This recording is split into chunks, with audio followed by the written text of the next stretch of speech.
tu inaharibu hata uchumi wako. Kwa hiyo nataka tu kusema hivyo ni vitu ambavyo nataka tu kuvizungumzia, vinaweza vikamfisha tu mtu bila yeye mwenyewe binafsi kujua. Lakini sio hilo tu,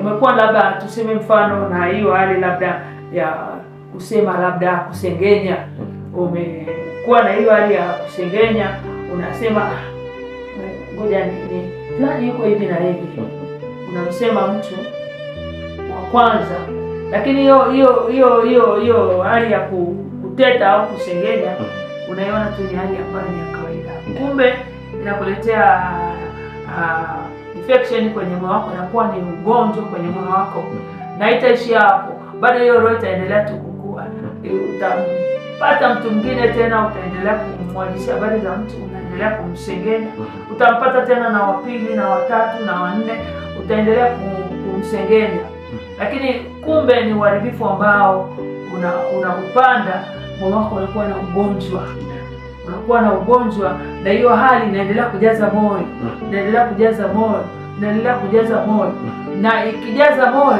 wako unaendelea kufiishwa, maana yake unaendelea kuzofika, unakuwa huna nguvu. Kwa sababu gani?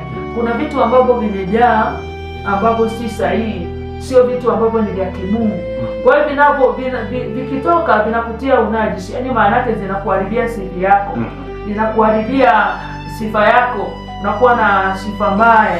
Sio sifa mbaya tu kwa watu, lakini hata sifa mbaya pia hata mbele za Mungu. Unakuwa una sifa nzuri. Kwa sababu gani? Unakuwa ni najisi, umeshanajisika tayari, moyo wako umenajisika bila wewe mwenyewe binafsi kujua. Lakini sio hilo tu, nataka tu nizungumzie kuhusu habari ya moyo kuwa mdanganyifu.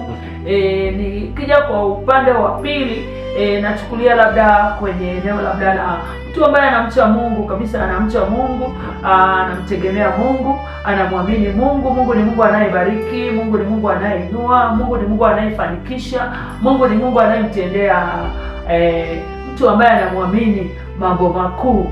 Ni Mungu anayefungua milango, ni Mungu anayefungua madirisha ya mbinguni, ni Mungu anayemwaga baraka.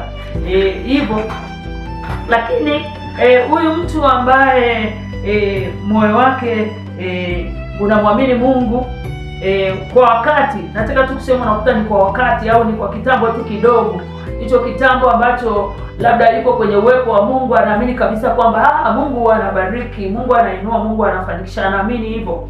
Lakini baadaye huyu mtu anapotoka kwenye ule uwepo wa Mungu, anashindwa kuelewa ule ukuu wa Mungu, kwamba ule ukuu wa Mungu umebeba baraka, umebeba mafanikio. Anakuwa na hiyo hali ya kuanza sasa kukata tamaa, na hiyo hali ya kukata tamaa inamuondoa kwenye ule uwepo wa kutokumwamini Mungu au kutokuamini ahadi za Mungu.